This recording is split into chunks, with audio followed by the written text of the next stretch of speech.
السلام علیکم ورحمۃ اللہ وبرکاتہ۔ دوستوں، اسلام صرف عبادات کا دین نہیں بلکہ ایک مکمل ضابطۂ حیات ہے۔ جیسے اللہ کے حقوق اللہ ہم پر فرض ہیں، ویسے ہی انسانوں کے حقوق العباد بھی ہم پر لازم ہے۔ بلکہ بعض علماء نے فرمایا ہے اللہ تعالیٰ اپنے حق کو معاف فرما سکتا ہے، مگر بندے کا حق جب تک بندہ خود نہ معاف کر دے معاف نہیں ہوتا۔ آج کی ویڈیو میں ہم جانیں گے اسلام میں بندوں کے کیا حقوق ہیں اور ہم ان کو کیسے ادا کر سکتے ہیں۔ نمبر 1، بندوں کے حقوق کیوں اہم ہے؟ قرآن مجید اور احادیث میں جگہ جگہ انسانوں سے حسن سلوک کا حکم دیا گیا ہے۔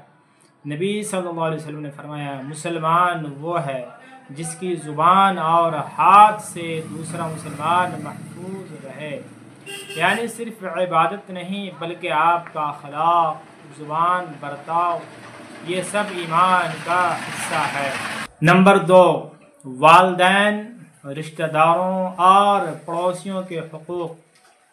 نمبر 1، والدین کے حقوق، ان کی خدمت کرنا، ان سے نرمی سے بات کرنا، ان کی اجازت کے بغیر سفر یا فیصلہ نہ لینا، ان کے لیے دعا کرنا۔ نمبر 2، رشتہ داروں کے حقوق، صلہ رحمی، رشتہ داری جوڑنا، عیادت کرنا، دکھ درد میں شریک ہونا، قطع تعلق نہ کرنا۔ نبی کریم صلی اللہ علیہ وسلم نے فرمایا جو شخص چاہتا ہے کہ اس کی عمر لمبی ہو اور رزق میں برکت ہو، وہ رشتہ داروں سے تعلق جوڑے۔ نمبر 3، پڑوسیوں کے حقوق، ان سے نرمی سے بات کرنا، ان کو تکلیف نہ دینا، اگر بھوک میں ہیں تو مدد کرنا۔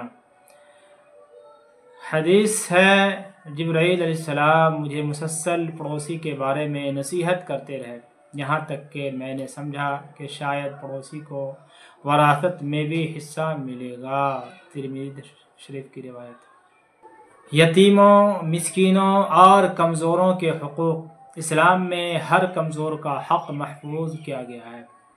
نمبر 1، یتیم کا حق، ان کی پرورش کرنا، ان کے مال کی حفاظت کرنا، ان کو پیار دینا۔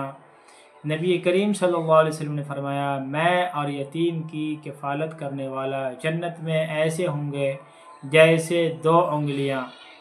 مسکینوں، غریب کا حق، ان کو صدقہ دینا، زکوٰۃ دینا، ان کی عزت کرنا۔